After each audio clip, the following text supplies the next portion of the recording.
Tonight's boxing card is about one man and one man only, Vergil Ortiz Jr. Another up-and-coming in this weight class. Let's get into it.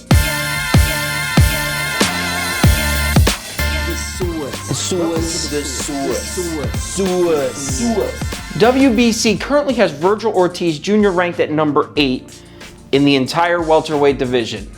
This stacked welterweight division with nothing but superstars in it, WBC has Vergil Ortiz Jr., this 22-year-old kid, ranked number 8.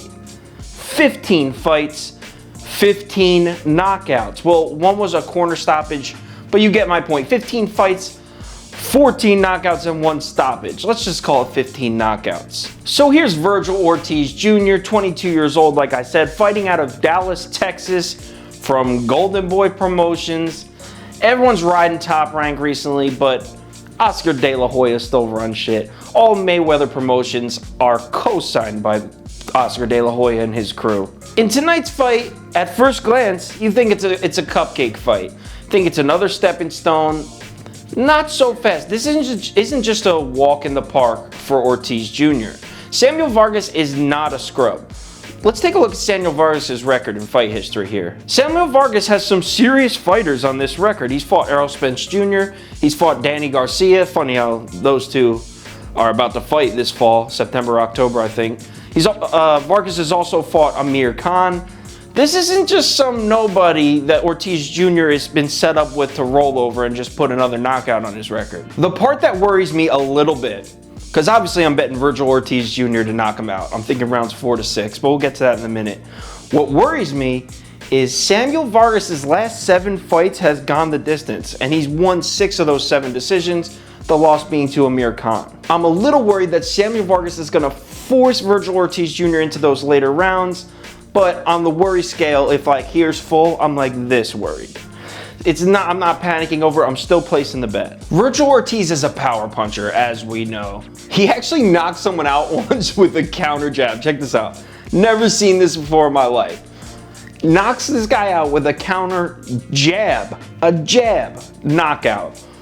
That's impressive. So like I just mentioned, Vergil Ortiz knockout rounds 4 to 6 is a decent estimation, but it could happen in any round. We already covered that. So the big question is, what's next for Vergil Ortiz Jr.? He's in a stacked weight class. There are tons of possible opponents. No one knows for sure, especially with this COVID-19 thing. It's been really hard to predict upcoming cards. Hopefully we're coming to an end to that, but who knows? So who do you want to see Vergil Ortiz fight next? Say it in the comments. Personally, I would love to see him fight Keith Thurman. Keith Thurman obviously coming off that hand surgery. Problem is, I read, and you can read tons of stuff on the internet, but I read that Keith Thurman will be scheduling some kind of a tune-up fight if he can't get the rematch with Manny Pacquiao, which I doubt he can.